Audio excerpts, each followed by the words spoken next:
pledge allegiance to the flag of the United States of America, to the republic for which it stands, one nation, under God, indivisible, with liberty and justice for all.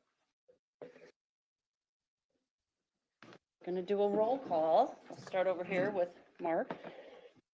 Good morning, everybody. Thank you for inviting me. My name is Mark Tesoro. I work with Human and Veteran Services. I am here for the Homeless Impact Program.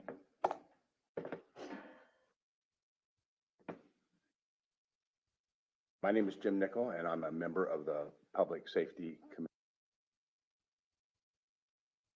Also a fire commissioner. That's not the role I'm in here. Susie Bayhan. Mark Benora, I'm a lieutenant with the Lee County Sheriff's Office, West District.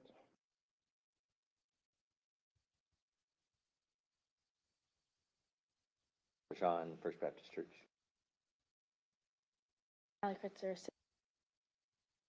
Rich Kritzer, Beach Baptist Church. Denise Armstrong, Office Administrator for Chapel by the Sea. And Ellers, Town Council. Ron Thomas, Town Council. Town Council to Safety Committee, not Town Council. Oh, I'm having a long day. Youngworth Safety Committee.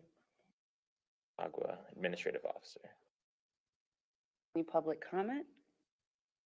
Oh, all right. Welcome, everyone. Thank you all for coming today to the Safety Committee's second half of our meeting to talk to the local churches and with the Homeless Impact Group. It's our goal today to have an educational meeting that you can share some of the things that you are doing on the island so that we have the knowledge and the answers when people ask us questions regarding transient people or things that are going on the island. And I really just want this to be an open forum that maybe we learn, ask questions. If there's things that come up that maybe need to be addressed, things that we have heard on, maybe there's solutions you already have. And it's our goal to educate the public and educate visitors if things are going on around the island, and work with then Town Council with Jenny and the PIO to get it out and open forum, and really about it. So why don't we start with Pastor Sean from the church and tell us a little bit about currently what the churches are doing on the island, and not just as for their regarding transient, but the overview of how the umbrella, how it all works together. I think that's a good solution. All the churches belong to what we call a ministerial association. Sort of know what everybody's doing. Know anything about churches, but that doesn't always work. They're very autonomous and they like same pen, so to speak. We try our best and get to work, and we try to do things together. We do our best when it's community-based together, because that common denominator seems to help us a lot. So you'll see represented here Chapel by the Sea and Beach Baptist, and that's the only two churches that are doing any community. The other ones will join as a concerted effort, but it's going to be led by one of us too. We don't do any programs that are transient. All of our programs would be in place if there was zero transient on the island. Transient's another weird word because every snowbird's transient. So we use the term houseless. They're not displaced, they're not homeless, they're a lady that lives in a tent has a home.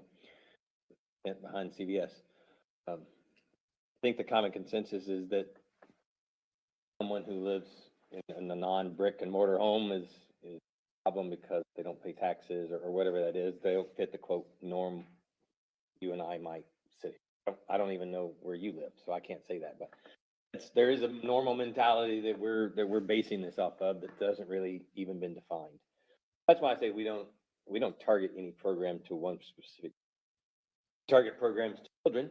At the beach school, we do a lot of community outreach for them, raise funds. We just, supplied them with wipes and Clorox wipes and baby wipes. So you need and paid in every community event, the Shrimp Festival. But then we sponsor an Easter service, which is around, that is sort of around a religious activity, but it's a community-based event down at the pier.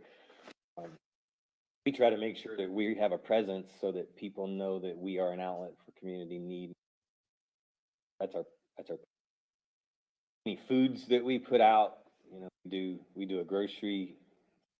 Baptist Chapel offers meals 3 days a week. We offer groceries on Thursday. We have 2 hot meals a week. But once again, our sign out front is, here's the meals. Get a meal, come get a meal. Everybody.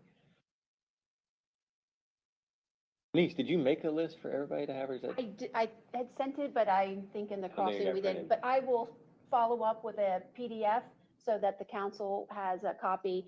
This is just a list of each of the churches that participate in the association and all of the activities. I think what we want to emphasize today is that it's not just about homeless. We do, yes, those people who don't have a house, but we also have individuals who work on the beach or have families and they need assistance with rent or food stamps. They just need some canned goods. They may have a home and they have access to a stove and all that, and they just need the elements to put a meal together. So we've helped out vacationers that get stranded. So it's really, we're trying to take the focus off. It's not only about the people who are unhoused. We hold a community Thanksgiving and Christmas meal the day before the holidays, and anybody is welcome. There are people who are seniors who are lonely and just want to come to have company. So we also just want to make the community aware. Really, we're open to all people who just may need a friend, need assistance. But we do offer a wide range. Of course, a lot of it is focused on those that are unhoused, but we also make ourselves available, like the vacationers who've gotten stranded, kids who come for spring break and something happens, we're here and they need a meal and all that kind of stuff. So the all encompassing the churches try to provide.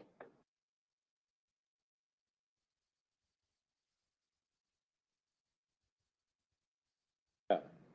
And I think to play off of that, just to account, we provide groceries around 1,000 mouths a month. A mouth is, just a human. Of that, there are 12 registered people who receive those meals that have a P.O. box, either provided by us or Chapel. Which means they may live on a boat. We don't really know, but we just know those people are what you would normal houseless person. There's 12 of them. That has been the average over the past 18 months. We would still be feeding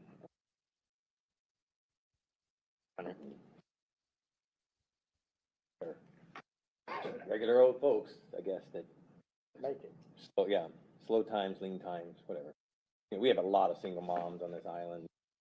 If you live here or work here, we have a lot of kids that are at school. I think the registered enrollment's 90 kids now. It went up from, it started at 77 the last time. And they are, I think that percentage is almost 70% are considered need-based children. But they were all on a Christmas list. They were all on, almost 70% of those kids. Christmas list had 150 kids on it this year, 172 kids on it. Those are all directly touched by the island some way. They may not all live on the island proper, but they're represented by a worker, a family member, could be a grandparent, but they're local. That is why we exist. Period. Those types of programs, those types of needs. I'm not even saying we're making a dent in the need either. I'm doing groceries once a week. Chapel's doing breakfast and sack lunches 3 times a week. We have showers open, you know, that's for beach goers and things like that, and just people shower. Those are available a couple times a week. We're not making a dent in the needs that people have. The way, am I providing enough food, or is Chapel providing enough food, or the churches at large providing enough food for the folks that are hungry around here? This program needs to be expanded to the point that every single day somebody can find food, if whether that be through a food stamp assistance program, which, you know, we offer those communities for people to come in and plug those in and up, or it's just I've reached out to the Tallahassee Homeless Coalition as far as there are programs available. They do consider homeless programs that we would consider just community needs-based programs, assistance-wise, whether it's money. It all comes down to, I'd provide groceries 5 days a week for people who need groceries. It's funding the hard part for us. All independently funded. There's no tax monies that, other than FDA food. We do have some FDA food, but Could you touch on maybe, I'm glad that you brought up that your programs aren't based on a specific background, transient, whatever it may be. What, if there is, or isn't, I'm not sure, but is there a protocol if someone was to come in and identify themselves as a person without a home? Do you have a protocol, or what would be your steps to getting them the help that they may ask for? Is it with the outreach? Is it with the homeless impact? How would they go about doing that? so we don't really identify them as that. We can't provide assistance if you don't have an address. It's just an agreement we made with the FDA. So we prove that you live here by, if you come to Beach Baptist on a Thursday and you ask for groceries, you have to, first day you get food no matter what. First day you walk in, you get food. Fill out a postcard and we mail it to you. Bounces back and we have a conversation with you. You don't really have an address. I got to prove that you live here. So let's get you a PO box. That's step one. Let's get you. Are you transient? Are you houseless? They say yes. And the next question is, what do you need? What can I do for you? Because we cannot assume that we're the great white hope. But if you decided, or that you live in a house or a tent behind CVS, that you automatically need to move up in your life. Because as Lieutenant Mark will tell you, a lot of percentage of those guys back there and girls back there chose to live there because that's where they want to live. Had many a conversation with people who they think I feel sorry for them. And like, don't feel sorry for me. I got it a lot better off than you do. And yes, there's a whole line of why I think that's wrong with that, but I can't assume they need help. I have to ask them, what help do you need? If their response is, I need to get a job. Okay, so that means you need to get cleaned up. I need to get you into a motel for a few days, because you can get a job in 2 days. It does not take long. So our programs are more specific as to, do you have any way that you refer them to county programs that they could step into, or do you just, as a church, try to help them directly? Oh no, we can do all of it. So we're plugged into 411. We're plugged into, what's the other one? 211. We have, so if the person says, well, I have an alcohol problem. Want help? Yes, you're going to get help that day, and we're going to process you up the programs. We are going to get you a ride to Park Royal, we're going to have Lieutenant Mark and the group help us. We do this all the time. We triage off island for assistance and things like that. And we have worked with Lee County Homeless Coalition as far as what do you offer. Now, we'll tell you, as far as the county's coalition is concerned, we're a very small bean in this. 12 folks on this island not going to get a lot of attention. Not, per capita, we're nothing. They're dealing with hundreds. We're 12. What you're saying is we have 12 houseless people that Interact with us. stay here on the island, They may not even stay here. They receive services. receive services from you. Okay. We know exactly how many houseless, as you call them, people are on the island? Live, like sleep here, Yeah, like, probably 50% of that 12 or Okay. 6.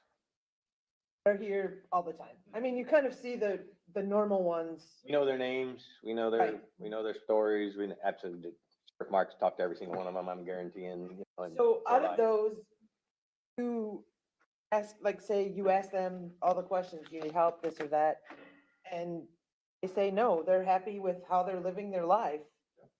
And there's nothing else you can, I mean, if they don't want help, obviously, you can't give them anything. Exactly.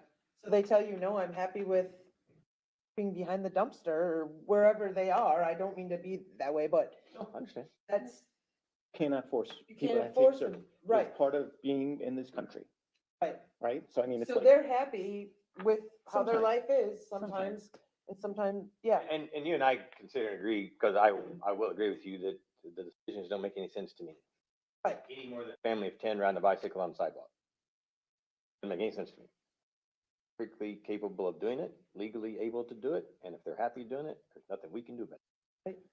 So we are here for those who are like, I need help. Where can I go? That is what we exist for. And so what I hope you hear this, that I want to take you to the next level that you want to go to. I don't care who you are, whatever that next level is. If you just lost your job as a single mom and you just need us to help you find somebody to take care of your kids while you look for a job, that's an offer for us. That's a service. You need to sleep somewhere. We'll get you a place to sleep while you're cleaned up and applying for a job, if that's your next step. If you need some cash for your utility bill, those are all programs that we can tap you into to help you get it for the month. You know, we pay your utility bill every month. That's not the point. That's not. This is the next step in your life that you need. What hill did you hit that you're having trouble climbing? We're going to jump alongside you and help you do it. At that point, I don't really care, you know, what your demographic, what sort of demographic you fit into. I'm going to just walk alongside you and help you. And if I can get you out of the tent because you don't want to be in a tent, we're going to do it. Yeah, for a lot of people, we give them tents. We did that for a long time because they're like, I'd be very happy for the next week if I could just sleep in the tent with the group. I've got a plan, but don't have the tent. Tent. Your next step, then that's your next step. For me to assume, well, that would be stupid for you to sleep in a tent. Let me get you a motel. You're not going to do well in a motel. I got motel people pissed off. Go ahead, I'm going to jump in there. expand a little bit. Chapel's program is known as God's Table, is run through Community Cooperative. So we don't have the same food restrictions that you do with the FDA. We don't have a full food pantry. If somebody comes with a family and they need some canned goods and some soups and that and some cereal, we can provide that. Most of the pantry is for the making of the hot breakfast and then the bag lunches that they receive. Okay, the way things work now is a little different because of the pandemic, but just to give you pre-pandemic, when people come to the to chapel for the program, they just weren't getting food in the showers. They rotated out. We had family health centers, the McGregor Clinic, the Premier Mobile Clinic, Solace Care, Salvation Army caseworkers, and the Veterans Administration would use a rep. So yes, when somebody comes, I'd say half of our people really are just looking for a meal and take a shower once a couple times a week, and then they go off and do their things. And then there are people that have a problem with alcohol and drugs, and we try, you can't force them, but have these people show up, and if they're willing, they'll sit down and talk with them and then try to find them a place that can help. We offer bus passes, like people arrive here and then here maybe a year and they decide they want to go back with their families. St. Vincent de Paul's and God's Table program will give them a one-way bus ticket back to wherever they want to go. So it's about the food, but it's also, we do try to provide extra services when they're open. Now, because of the pandemic, we're still serving and the food and the bag lunches. We're not allowing them to come into the building to eat, and we decide to set up if they need help with their food stamps or a phone or things like that. We still have showers. It's a separate entrance. Make that available in clothing exchange.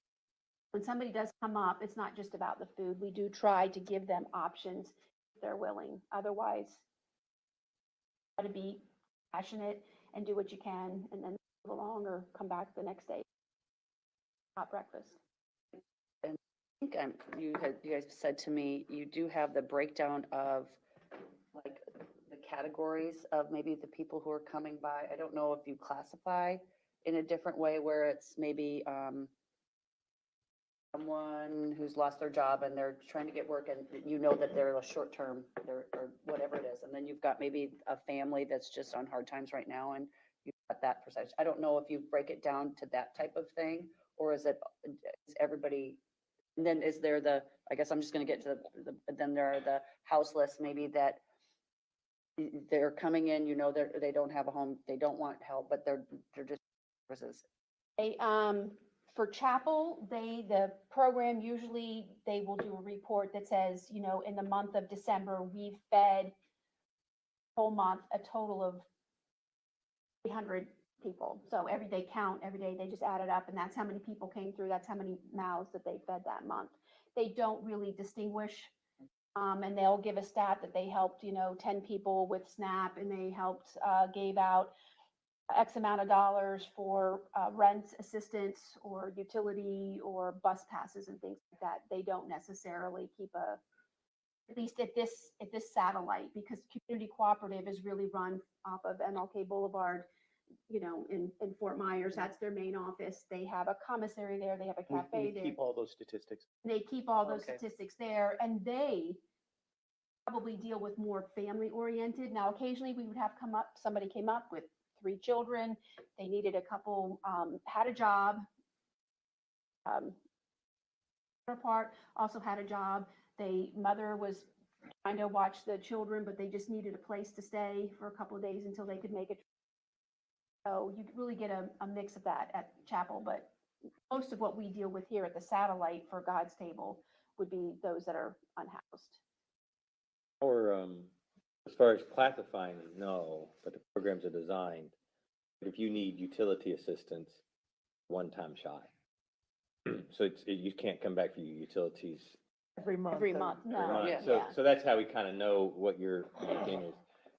If you're just there for food, you can get food all you want. Yeah. If that's the only service you're receiving, then we sort of know. Yeah, we sort of know that you're just houseless. We've also now built a relationship with you. I do this many times a week.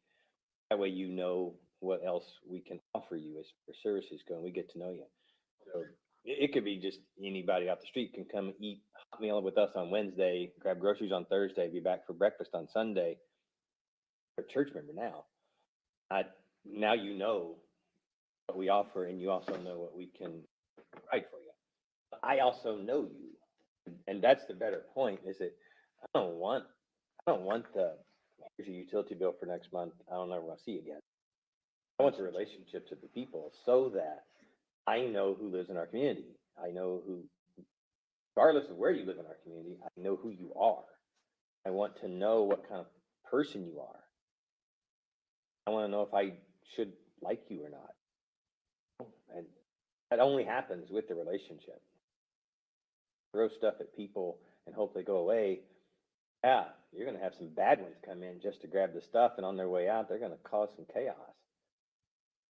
I like the fact of the programs that all of us offer, or that we offer as a group, are built around the relationship, around some tracking, around some communication at the end. They're going to live here. I've been in way too many meetings with way too many different municipalities that have tried to reinvent the wheel to eradicate houselessness. Do that by building houses. Eradicate houselessness, build some houses. That's it. Nobody's going to do that. Nobody has the resources or the framework to do that. So they live here. What are we going to do about it? And how are we going to respond? So, I mean, if we want to segue into that, because we're not stupid either. I'll know that we want to worry about the percentage of those 12 that's going to cause the problem. We're all impacted when everything hit the fan. We all made huge changes to our programs, and one of the big things that we did, so as a group, we haven't even released this, Denise, to the group. We're going to do this tomorrow. So we'll go back to the spreadsheet. Randy, if you can go back to the spreadsheet. This is just an interface. Can kick down on incident. So what we started back when librarian was murdered was that we were going to start communicating amongst the churches, at least, anytime there was an issue that appeared. It looked like this for a long, long time, and it's just columns of the offender name over there, and normally happens at our house too, no problem. When it happened, what the incident was, and then what we did about it, and then we sort of record where it happened and who responded. Typically, if you'll see on there, trespass usually happens. We have a zero tolerance on, and Chapel has the same way. It's a zero tolerance for violence for sure, and just huge disruption and bad behavior. I can't serve you, but I don't care. Once again, I don't care if you're houseless or not. There's a couple on here who live in houses that aren't allowed to come back to our church because you can be an idiot no matter where you live. We found that out. Mark can show you the same kind of statistics. No. So we listed that. All the churches had away. And the reason we did that was because if I was offering a service and use it, Tanya, and Tanya caused a problem, I know, so does Denise, that Denise is the next person that's going to have a problem with Tanya. Just known fact. You push anyone away from where they're receiving service, they're going to the next place. Which is why you always hear, well, if we don't help them, they're going to be in your backyard digging in your trash. That's a real thing. If food's not readily available, people will eat. They're going to eat wherever the food's at. So we know that they're going to get pushed down the line. So we did this so that now Denise can log in. She go, oh, just yesterday, she had to be trespassed. Or she gets a flag that I did it just now. Tanya's probably going to her place in about 10 minutes. Or she's going to go up 1-2 blocks to the Lutheran Church or St. Peter's or wherever it is, to be on the watch. We also did this for escalation. So in the event of Adam, if we had had this, because we all talked about it, we would have seen an escalation in behavior that was getting to the point that someone needed to do something. We don't know what it was. We would have still kind of had our hands tied, but Mark also has access to this, and I think he looks at this whenever he just to. It's not like we're not pushing stuff on the market. It's just there for you to look at. We would have seen some escalation happening because we all had trouble with Adam the week before it happened. I had trouble with that 10 minutes prior to it happening. We'd have reported faster a little bit. Maybe some people would have known what was going on. That was created. I also released at the same time fmbincident@gmail.com. Something we want public safety to when we do our webpage. Something that is created so that the community at large send an email that says, hey, anything about this guy. The homeowner who they're not doing anything wrong. I mean, that's still Mark's job. Just, this guy's always on the bench. You know him. And what we've done before is gone out and talked to him. I know you. And we would respond back. Yes, this is so-and-so. Been here X amount of years. No, this guy's brand new. Thanks for update. The guy named Two Feathers. We got that from, hey, y'all know who this guy is. Brand new. Now we can reach out. We reached out to Mark. Hey, you know Two Feather? Yeah, he's new. Just saw him. I think so. The collaboration starts to happen. I'm not to interrupt, but I'm glad you brought up the bench part because I was going to ask that question. What do you say, or maybe Mark, you can opine on this. What do you say to the people out there that I think most people agree, someone's hungry, you give them food. And I think everybody also agrees that you're allowed to do what you want. If you choose to live in a tent, you're allowed to do that. Some people will say, I'm also allowed to use the bench. I live here as well, but if I can't use the bench because someone's sleeping on it, where does that fine line get drawn between someone sleeping on the bench every single night, we all see it, or someone that's just wanting to use the bench to get on the trolley but can't? Well, what would you say, or how do you deal with that situation? I'd have to go back to Mark, because I don't, there's a difference between sitting and sleeping. I think one of them is an infraction. Loitering. Right, I mean, they are, it is a public service. You can go and deputies will come down and typically get a complaint, oh, I've got a guy, and it's not even a common complaint, to be honest with you. Mostly when our deputies encounter it, they'll be driving by and they'll see somebody that they know, one of the people that are typically or commonly down here on the beach, and we rarely have problems having them move because the deputies will get up and move.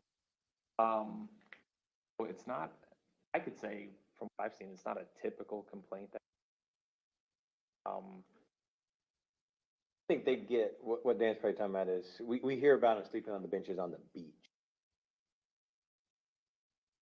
On the Normally, sand? like Well, out on on the Estero, sand. they put the dividers so They they put the can't, dividers and up so that you can't. solved, that did help solve some of the Land, yeah. problems. They put, where you could, 1, 2, 3, so there's a little bump, they can't lay flat. So that, yes, exactly. So on Estero, it's not as much of an issue. They may be sitting there for long periods of time, but they're not laying down. That kind of eliminated a little bit.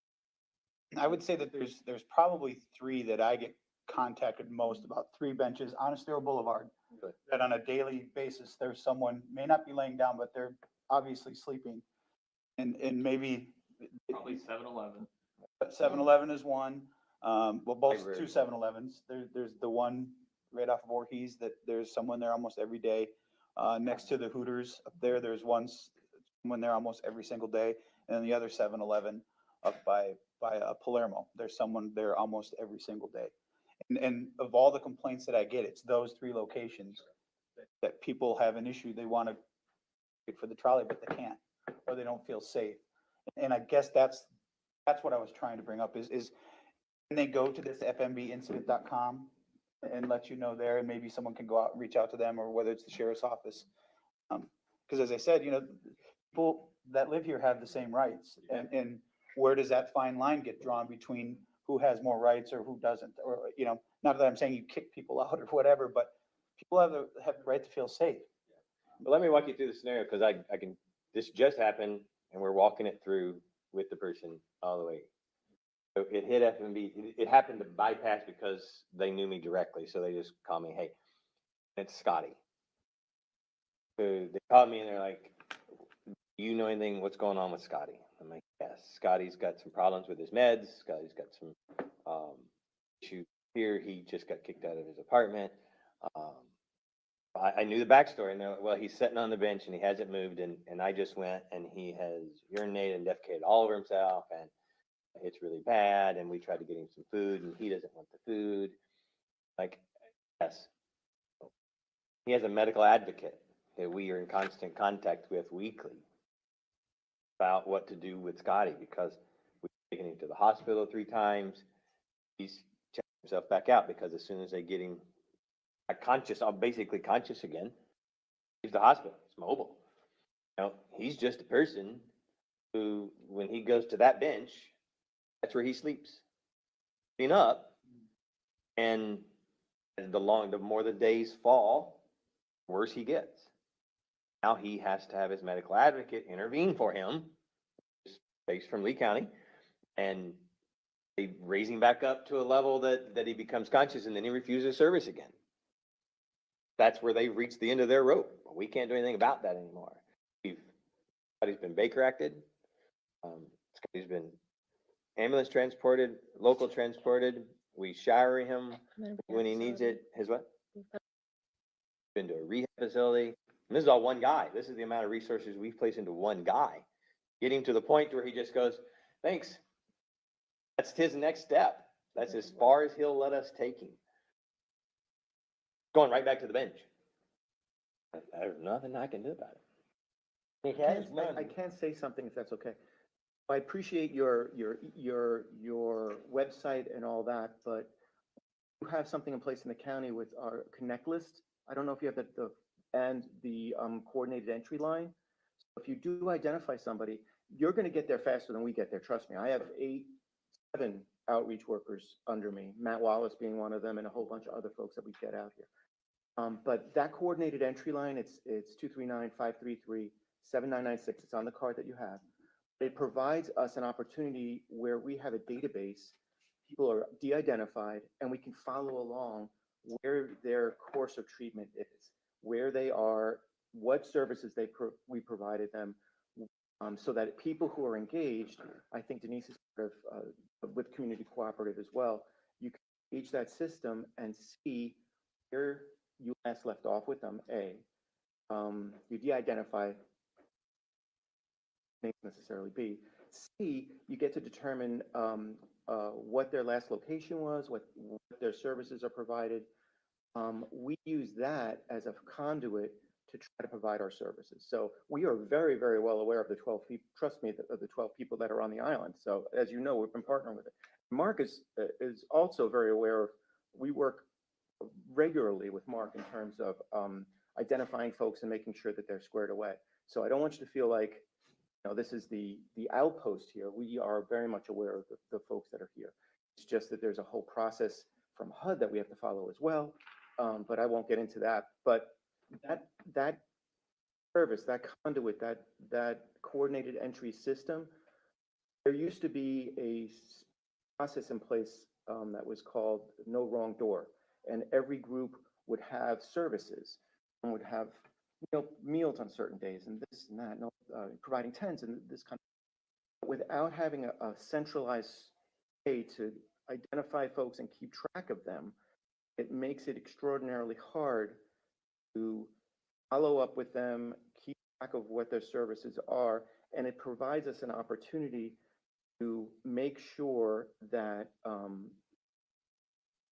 can knock into them the services that are available to them.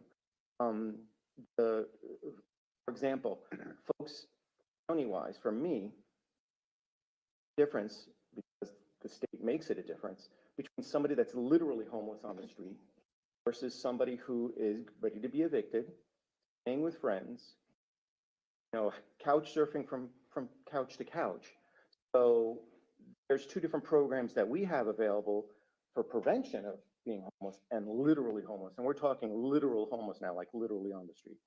So it gets a little hairy from our end, but having that by having that focal identification, we can make sure that people are not getting referred incorrectly to a program that they're not available for, not qualified for, and provide those folks a clean, clear admission to programs that they qualify for. And they don't have to relive over and over again the trauma of what they've had to go through. And a lot of it is mental health, as we mentioned. A lot of it is alcohol and substance abuse. A lot of it is, it's a multifaceted, it's not as easy as just saying, go. There's a lot of trauma that's there, frankly, that you have to work through. And I completely agree with Pastor Sean. Like, if you do not gain trust, might as well not even go to the front door. You have to have some kind of relationship. Yes, sir. What availability of beds are they for those who are in need? Like, say, last night and the cold weather hits, they're out there on the street and they're trying to find some place to huddle down at to get warm. Is there beds available in Lee County for those that they can be transported to? Well, here's the thing. So I have a presentation I was going to give, but it's running late on time, so I'll come back maybe another time. But so there are multiple different venues for shelter.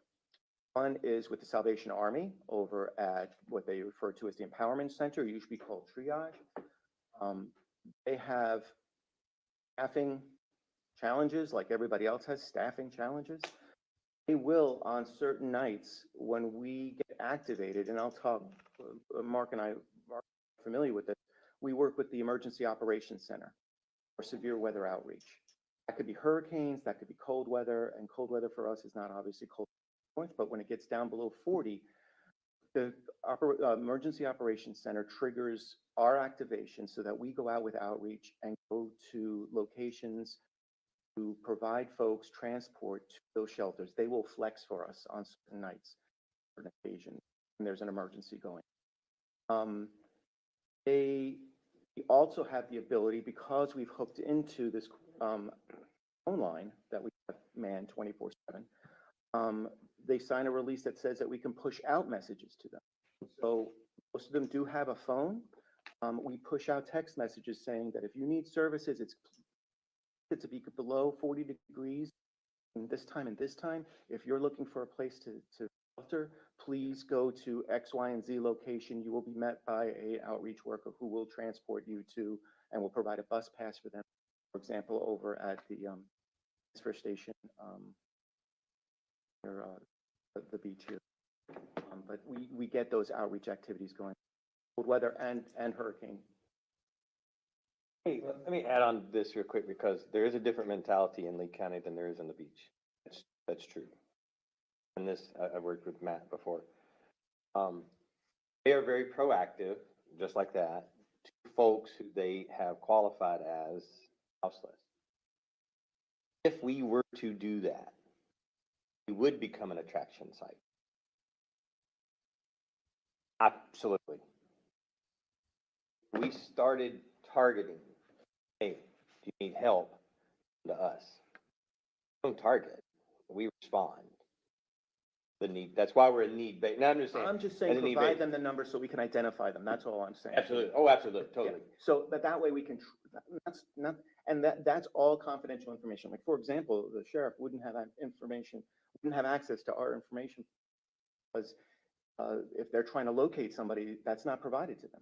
Not what this database is used for. Have to use their own database, which they will not have access to our database. Where so we also do diversions where people, if they have family members, if they have friends that live in Sarasota, live in another location, exit them out of this service, we will provide them transport. If they can, we'll reach out to family members and do that kind of case management to try to identify support services where that is frankly the best money we'll ever spend. We'll spend $200 in a second trying to house somebody, but if they have an opportunity to be a family member or friend that they haven't talked to in 10 years, guess what? This might be the time to talk to that family member or friend if you're going to be out in the cold. So that's an option too, but our process takes a little while, and if they can get through the service much quicker and get some safety and prevention, that's what we aim for. Another question?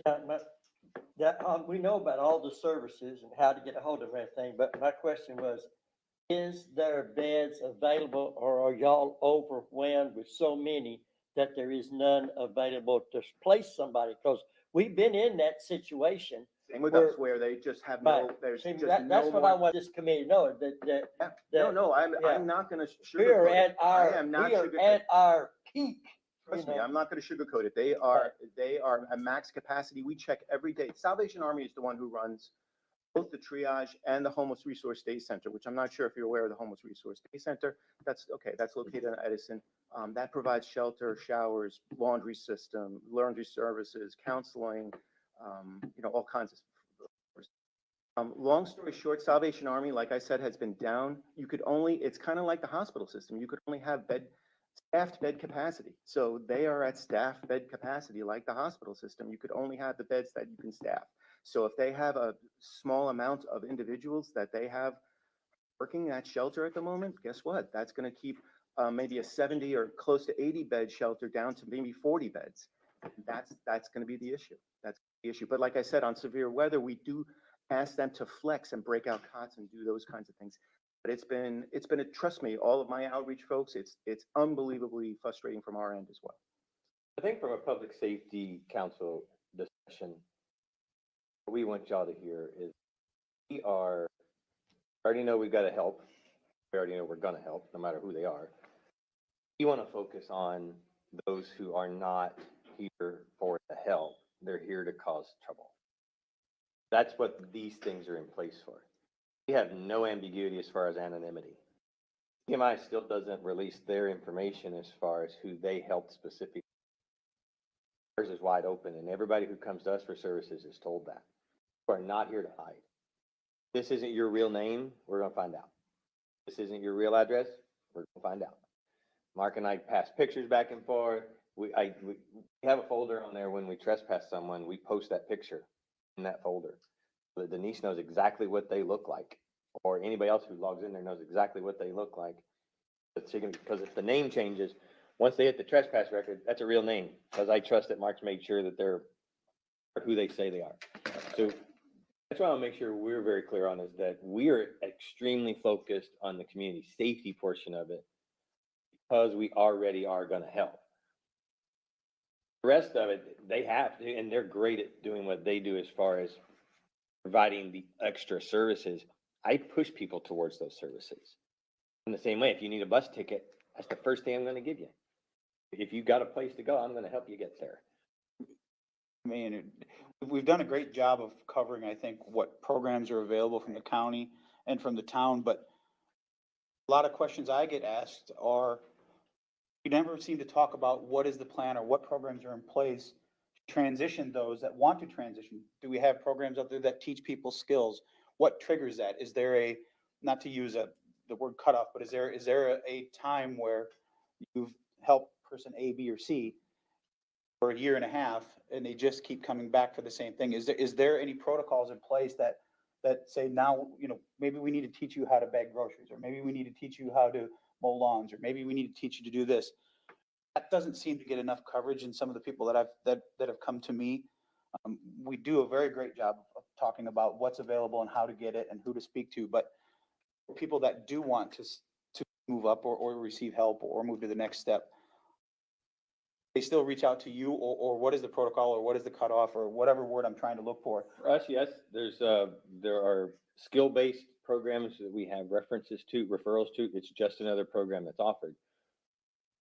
No, there's never a cutoff. Once again, you might get help today, and then you're okay for a month, and then something else happened in your life, and you need help again. Maybe you've got, your husband is sick a cyclical, whatever, need. I can't track that. No one can track that. And I know lots of people who've lost 10 jobs in the past 6 months. I mean, something wrong with you, agree. But as long as you're getting another one, get another one. I'll help you in between the two, no matter what that is. No, I can never look at a person and go, you've received enough assistance, now your brain needs to kick in and work. It's possible we have a mental health problem that we're dealing with. In that case, it's not until you recognize that you need help. Then I'm going to kick you into another program that has mental health availability for you. But it has to be generated from the person. You cut it off, you trigger something in people. It's fight or flight. And most of the time it's fight. And someone else is going to reap the repercussions of that. And the reason I bring it up is basically to be devil's advocate. Sure, I understand. But you've all heard it. I'm sure everyone at this table has heard it. And I'm sure you've heard the stories of people that have left a certain establishment on the beach and have gone to drink at a buck of beer somewhere as they're smoking a cigarette there, and then they're back doing it again and again and again. And I think that's the thing where people relate to when they see people sleeping on the benches, and I have to also tell you that, not to interrupt you, so I'm sorry. No. But, so the folks that we work with would be Goodwill. They do a whole job training circuit. Also United Way also does a lot of job training opportunities. I can tell you, with the situation we're in right now, we see a lot of folks that are the working homeless. It's just so unbelievably expensive to have a rental unit for folks that have a normal position, that have a normal job. So as we were saying earlier, it's a question of having affordable housing. Affordable housing is in tremendous demand, which is half the battle. So even if you are working, you could still be homeless, even if your job skills are up there. People that Mark helped us out with, he was probably in his late 20s, but had a civil and a very good school, and it was just he was at odds with his family, and was just trying to get himself together. I mean, it's a lot of it. It's not even they don't have the skills. It's just some extenuating circumstance. What he said, multifaceted, is a good term to use here. It's not just like I want to work. And some of them are. Some of them are just some of the people we took off private property a couple months ago with his assistance. They didn't want to go anywhere. We offered them everything. We offered them housing and this. They just moved from one piece of private property and to another, and they're just okay living in a tent, fishing. Most people, yeah, some people just move on, go from this coast to the other coast to, it's just, that's the way they choose to live. But safety-wise, our communication, talking. Yeah. Just last week, we had one individual. He came up from Collier County and showed up, and our beach deputies are phenomenal. They are on top of every person that's here, and they know, okay, I know him. He's okay. This is typically what he'll do. But they are very quick to identify the ones that are out to make trouble. And this one particular guy came up, immediately in trouble, was giving some of our deputies, the public's, some hassle. The next morning, I went down there. He was out there harassing people, and he just continued. I sent Sean his picture. I said, I think we had arrested him actually before I got you his name. Second one, yeah. Felt like he was going to end up going down there, and it escalated to a point where he actually violated the law. The deputies observed it, and New Year's Eve at least for the weekend. And I don't think he's made it back down to the beach. But they're quick to identify. That's, I guess, really quick, going back just to the public safety portion. How do you want the public to communicate with people if they do have a trespasser, or if they see something, if they're on a bench, that's to be a little different than if someone's sleeping in your backyard? I mean, it's not an emergency. It means, what do they call? Who do they communicate? They do call the sheriff's office. Call We don't. That's all you can, Oh, sure. the 911 number? That's Okay. fine. I mean, Okay. if that's what they're comfortable with, that's fine. Okay, that's the They other thing I want could to call know. the non-emergency number, but if Okay. they feel like I it's honestly urgent. provide the folks these cards. These cards have the number of us on it. It also has the number for the mobile crisis response team if they're having a mental health emergency. So you could identify those folks as well. Will it come out as Have a stack fast? of your stuff for the community outreach center? Sorry. There's more down there. Yeah. Oh, yeah. There's a bunch here. Or do you already have? I work in the community outreach centers all around the county. The number one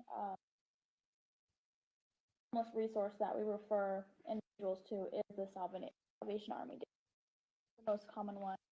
But hearing that it's at capacity, I know we've heard that for a little bit. I mean, especially with COVID now going on, they closed down recently because of an outbreak there, so they had a lockdown on that. So there's a number of issues. They can't bring any kind of medication, or what they call medication, or whatever you want to call it, access to it. So sometimes they have issues while they're there. They're not big fans. Folks are not big fans of going to shelter sometimes because they see it as a restriction on their comfort. They're used to having a smoke at 2 a.m. It's what? It's like being in your house. You're going to have some rules. You're not going to be able to smoke at 2 a.m. You can smoke there, but you have to ask permission outside. So people are not very excited about the opportunity to go to shelter because there's some restrictions in terms of what they're allowed to do and what they're not allowed to do. And it's hard when, although I think it's done with the best of intentions, if brings out, let's say they see a group of folks and they bring out pizzas, or they made lasagnas and they're going to bring out lasagnas. It's really hard to convince somebody to go to one of these shelters that are doing peanut butter and jelly when they can get lasagna and pizzas delivered on the corner. So it's a challenge. It's a challenge, and not to challenge those efforts, but it makes it hard to convince somebody, this might be a way. And while they're at shelter, they are engaged with getting themselves rehoused and getting into that process. And I'd like to see, I think our next step going forward as far as public safety is That's what I'd like to we talk get really involved in neighborhood watch portion. safety standpoints. And if it's people on a bench that's always on the bench, someone needs to know them. And I'm committing that if it's the same person on that bench all the time, I want to know them. I mean, as a relationship, I want to report them. Put them in the database, but I want to know them. I want to go meet them. I want to go talk to them. I want to ask them, what's next? And then I want to report back to you or to a group that says, touch base. This is what this person has deemed they're going to do. And then Mark and y'all can have the conversation. Okay, they can't do that. Or, yep, they can. Now what are we going to do? And it's from that perspective, nothing. And I think if we can start either getting you to the point to where you don't have to respond to certain calls because we've done everything we possibly can do and we've pushed it to the law part, there's no break, and no one's doing anything wrong, you're now free from that. You're getting the same, what we found out on this database, I'll just tell you real quick. We had the same guy send us an email every week because he needed homeless people. His perspective was, we're this type of person, you're a bum, you're whatever, I don't want you around, you're messing with my property value. So he would send hate mail. Yes. He was a very affluent person in the community. And that's the kind of things we see. I'd be interested to know on your data that people are coming to you, is it the same person calling you every single time? Or a small group that's calling you because they have an axe to grind? It's not something that I don't think any of us can. I mean, And I can tell you that it's not. good, okay. It's not, and I think it's important that we recognize that public safety is not just about whether or not the people that we're talking are safe or not safe. Right. We may know that they're safe and they're harmless, but if I'm family A coming from Cincinnati, Ohio, I don't know that. I don't know that I can walk up to that bench and feel safe. I'm scared. And, Right. and that's a part of the public safety, I think, that needs to be addressed, and whether it's through the home or through the, the neighborhood watch or whatever, we can work with hot teams and things like that, whatever we can put in place to build that comfort that there may never be comfort there, but I think I think I'm articulating myself. Oh, yeah, absolutely. It's not, we all know that these people are maybe not, they're just there to sleep and they're Statistically, not. if you look at it, they're more likely to be a victim of crime than to think of crime. Overall. Sure. The public perception is these Exactly. people might be dangerous. Right. And they don't know if they're dangerous or not. And so you see them moving about the community or living on the bench, and you're fearful because you're not, is it dangerous? I'm down on his luck. Or if it's dark and it's late, You're gonna your think, business, you're gonna think. Susie had that he could happen, be you know, dangerous. you just don't know, and you I start love late, the then you idea. need to call 911 and I There- just want to there's be a able to good- get that. I often wonder, from the perspective or from the perception point, when you walk up to a bench, how did I deem that you're now, and you're a big guy. It was dark. I got to deem that why do I not feel safe on this bench because it's you? Is it because you're asleep? No, I do think about those things. I'm like, what can is it because you've got 10 backpacks next to you? What is it that's making you feel unsafe? Or you're really not unsafe? Do you have a bent towards a certain type of person, right? Just call it what it is. If I see a particular race maybe sitting on a bench, am I that person that goes, I don't feel safe now? Can't do anything about that. There's certain things we just can't do anything about. We can do all of our efforts and we can make sure we're diligent in every single aspect that is in our responsibility. And I think this is one, the community outreach is one, the neighborhood watch is one, getting everybody on the same page is one, get the trolley drivers on the same page. Oh, that guy's here every week. His name is. He's down on his luck. Yeah, I see him all over the place. Get everybody talking about people. That's very helpful, I think, for residents. The 12 or so that are around. And I think I love the idea of going to watch me talk about who we're dealing with here. Dangerous and who's not, and who you should be worried not. I think it would be helpful for them. Tourists, you're going to see them all as dangerous. You're going to get those calls from tourists. calls, residents that are concerned. But I think the more we understand who they are, I'm going to see Scotty the other day. Work down there. I mean, he used to wash windows, and he was kind of productive then. He seemed, Yeah. I'm not sure. Good. What if it became an island watch instead of a neighborhood watch? What if our entire island started talking to one another like we liked each other? And what if there were enough residents on the island who knew everybody who was houseless and we actually became good humans to one another? That they wouldn't have to call Dan. There would be a community person somewhere near, it would be enough residents somewhere near that's like got their hand next to Scotty. We'll just use his name. Talking to Scotty. You're not going around the bench because you think they smell bad. You happen to know who they are.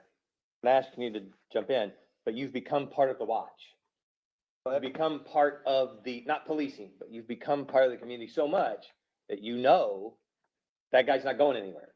And I can tell you, there's several people that do that. Speaking of Scotty, both my wife and I have both offered, and as we went back to the beginning, some people just don't want help. And No, I'm talking about making our tourists more comfortable. I'm talking, if our residents were out in the island and they were walking, and they were already part of the communication, they had joined they paid more attention to public safety. Would love to see, once we get the public safety website rolling, how many people actually look at it. No, we know statistically, 90% of our people are gonna sit at home and send an email. They get involved. That's just the fact. That 10% that's left, man, for 1,000 people. 1,000 people actually got involved in our community. And again, this is me talking from a county perspective. I know for a fact for us, there's a lot of people that don't want to be identified. A lot of people who want to stay under the radar. And there's a lot of people who are concerned about being on a website. And I'm just throwing it out there. I'm not trying to rail anything. I'm just saying that there's people who are not necessarily looking to be brought attention to themselves. Leave it at that. And I think those folks will move along pretty fast around here. Once we start actually I interacting. think the first solution, maybe, and we could throw this out up to the community watch, talk about the event that we're talking about having, and having we help bring you in. Next stage is to identify links and email addresses on this community website that goes back to you. If someone does want to get involved and say, then they can attack it that way and get involved. If someone doesn't want to be like in your face involved, but they can still do an email and do it that way. We give different levels of how people want to get involved. I think the biggest thing is education, letting people know there are 12, because when you tell people that, the first thing they say is, what? And you might have some flux in and out, but we are mainstays here. I think very few people know that. It's baby steps. We start and maybe get more feedback from people. I'd like to know this, or how can we do this? Or I feel weird calling the police on a 911 because of this small incident. Is there a better way I can handle it? That kind of stuff. And start laying those types of questions and things out. Maybe stuff that comes up, you can shoot the email to me, and then I can put it together for Jenny at the PIO, so she's not getting inundated with all these things and she'll kill me.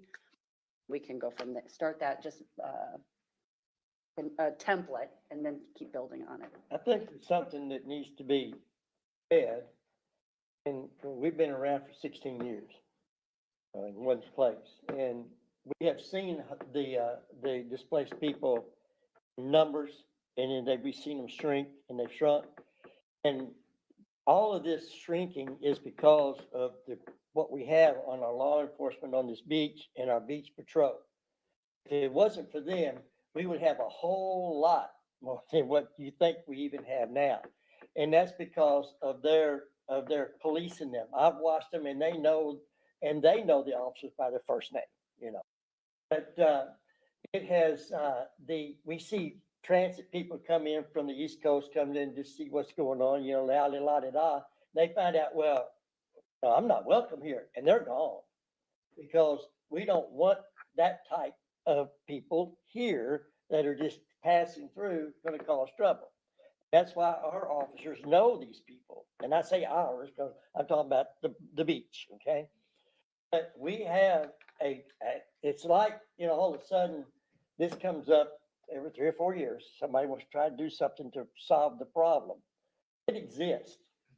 And the answer is, like our gentleman over here, he is they're doing the operation, what they're doing.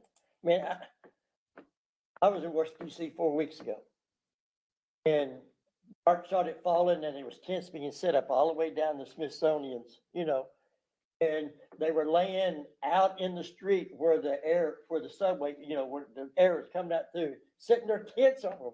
I mean, and all of this, and then the next morning, when we went back down to the Memorial Park, they were all gone. It was cleaned up. I mean, they cleaned up after themselves. Homeless is everywhere, whether it's at Fort Myers Beach with 7,000 or 7,100, or if there's 300,000 or 1 million. They're all going to be there. And if we want to do something in our area for 12 people, I mean, let's just face it, if there's 12 there that are homeless, then it's going to cost several $1 million to solve that problem. And we're not going to do that. We're not going to build a place for them to come to. And then the churches, we get people that says, well, if you wasn't doing this, if you wasn't doing that, they may not be here. Well, we have a commission in our church of what to do. We're going to help people when they come by. If we didn't, just imagine what we've been turned loose on the businesses downtown. If we weren't doing what we were doing, we would be at their doorsteps. So we're sitting here going around and around, but the fact remains that with our locality, our size town, our amount of people, our police force, we have an excellent avenue that we're working with. Okay? And they're doing a fabulous job on the beach. Some of them get arrested. What was it? 38, 40 times, But, yeah, I mean, it happens. But they're there after them. And the people of Fort Myers Beach needs to know that. If y'all could raise $5,000 a month, I will create a homeless shelter in one of my buildings, and we'll house them all in one place, feed them 3 meals a day, anybody that needs it, and the first part only has to go to one place. I think that's a really good idea. I'm not going to say anything on that. Well, So bring out the money. To that point, some of the issue I think Dan's getting to is that you have these people out there and you have your visitors coming and all, but they're not that we wanted to encourage them to pitch a tent on the middle of the street. We don't want that. But there is, like, when it's cold and it's rainy, there's no place for them to really kind of congregate so that they're not on the benches or at somebody's doorway that they think they're not home or things like that. So that we've talked about that before. There's really not a place like during the day. We don't want them to spend the night there, that there's nowhere in the town, there's somewhere that they can be encouraged for them to go there during the day or something like that, that the officers know and they can chat with them and that kind of thing. I think that's part of the issue. The benches are out there. They need a place to sit. There's really, because what happens when they go from one place, we push them away. No, we don't want you here. You go here. No, well, they go there. Well, we don't want you. The churches can't really do it all. Like since the pandemic, I've been at the church basically by myself until recently. So, after our program's done, I'm there by myself. I'm like an everyday person, you see people, I know most of them, but if it's a new person and I'm there by myself, I have to say, do I open the door? Do I talk through the door? Do I open it? What kind of help can I give them? So, we're trying our best to put everything out there and be available, but what can the town also do to help us facilitate maybe that they don't lay on the benches or they don't go to somebody's house when they think it's empty when it's raining? Because the front part of our church, when I leave and it's raining, I see them all lined up there and they know they're not supposed to be on the property after the program is over. So you don't have something else like what Sean is posing, is there a place that we can kind of say, hey, this is a place, and then people, the officers know they're there, we know that they're there, and if there's an issue, they could call Sean or something, they could go down, or, because that's, the bunch part is not gonna be solved if they keep being, like, when you say move from the bench, well, they'll wait for you to go, they'll go down to this one, or they'll go to the back of a porch of someone this way. So I know where you're trying, what you're trying to Well, I address, think but. we're kind of talking out of both sides of our mouth here, I was gonna because say the same we, thing. we're saying now that there's several programs out there available for anybody that wants it, and the Well- people are choosing not to take it. By throwing $5,000 more a month at something, is that going to guarantee that the same people that don't want the services now are gonna take advantage of those services? Oh, we just solved the problem of they're not sitting on the bench anymore. They're not sitting on the bench because they have nowhere else. But there's no guarantee that you could do that. I don't think there's any way you could sit here and say, if the town was to give $5,000 a month and subsidize what people think is a problem, there's no guarantees that someone's still not gonna sit on that bench. Because they have the opportunities now to take advantage of programs that they're choosing not to take care of. So Okay, I don't I don't think wanna- by throwing more money at it is going to I solve agree with the that, issue. but I don't, as far as what Mark has to offer, I'm also gonna, I will, what my dad's been trying to get out, it's not coming out very well, is those programs are hard to get to. It is, and then that, and my point was gonna be very much along with that. Like, for example, my questions would be, what is the goal? Is the goal to get somebody to, have some place to go to during the day that's they're not participating on benches and doing those? That was what we did in downtown with the Homeless Resource Day Center. That's a place that they can go to during the day to wash their clothes, do those kinds of things, charge their phone, get classes, do job training things. Or if you're looking to get somebody off the street, in a transient situation where it's temporary housing, is it temporary that you're talking about? Or are we talking long-term? Like, there's a million questions that are associated with it. So all I ask is that you let us know what you're thinking about. but- I'm just gonna say this is a little broader than the safety committee. We're getting a little off track here, kids. Oh, no, we're Um, solving safety yeah. problems, Don. Well, I'm not gonna say what I was thinking, but, all I'm gonna say is, I think let's start with what we talked about, what safety can actually get done and has the power to do, which would be to work together with you all, get these tools out and the communication out to our community. Well, this is what I was gonna say.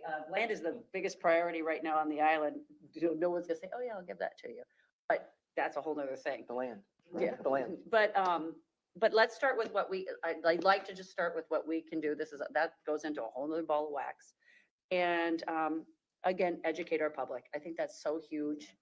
And, I learned a lot from a lot of this. And I think, as you stated beforehand, I think, let's call it the transient that we see on the benches, and that problem is a lot smaller than what people think it is on the island. And due to the per capita, if you go to any other major city, Chicago, wherever, they're sleeping everywhere. I know that. So, and then we can come up with maybe another meeting in 6 months, and let's see how things went, and I'll get some dates going and, get a plan going. I think we need to maybe work with the outreach center and Sean, and we need to get something for a neighborhood watch program. I Right. think that would help. Yep. In different And Tiffany, groups. yep. Yeah, So we do have a lot of crime prevention runs, and someone from West District comes and Tiffany Yep, would. I've already talked to her, Yes, so we're good, yes. She knows the area. She tells people things that are relevant to district. They know their area. We've reached out to her, and she has agreed to do a community event where we could get as many neighborhoods in, so she's not spending every week. Is she automatically gonna use the outreach center? For the most part. I mean, it's for the event, so she's already contacted. Yeah, so We haven't set up the exact event yet. She and I just talked about it a month ago, and Oh, she said, let's get through the holidays, and then we'll go. right now, I don't know where we are with the community outreach center on Fort Myers. Obviously, that building has been demolished, but there will be one going back up. Right now, as the coordinator for Fort Myers Beach, operating out, I work extremely close with. I know those homeless people amount of time that I've been working there,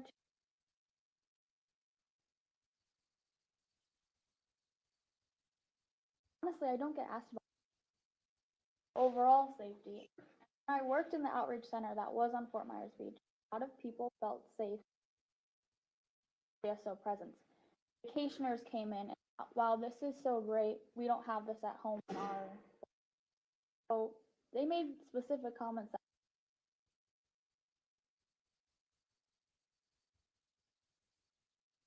Well, I will get with Tiffany, and I can work with you as well. If you have a card, I'll get it before you leave.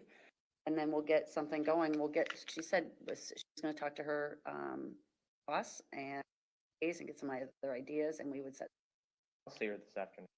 Talk to her just to get an update. I also encourage the residents of Fort Myers Beach to come back and watch this meeting. Because I learned a lot today that I did not know. In my head, because I didn't know all the programs that you offered and how you helped them, you were enabling all of them. That changed my entire outlook today because I'm like, wow. And I think a lot of people think that's what you're doing. And that's what. And I was hate to trying say get that, at. Yeah. and I was one of them. But there's a lot of people that think that's what you do to them. You enable them and You're bringing them here, you're, Exactly. well, and in actuality, you said verbatim, that's not the case is. And I think that's, again, education and communication and letting people know you do offer and how you help and how we as a community can help as well.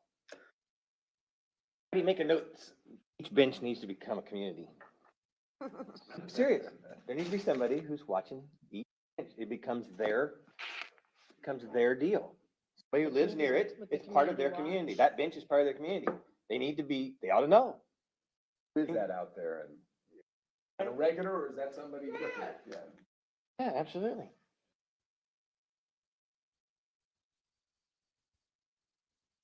Talk about that. Yeah. All right, anything is else? there anything else? No? Nope, Yes? that's it. Wait, I need my glasses, I'm sorry. Thought I could do it. Comment? Okay. She's our liaison. Did y'all know that? Yes, well, she listened. Okay, No public, anybody else? Other than that, I appreciate everyone coming today. And I hopefully we can continue this line of communication and keep the ball rolling and then do some improvements in education. Making a motion to adjourn. Make a motion to adjourn. Anyone second?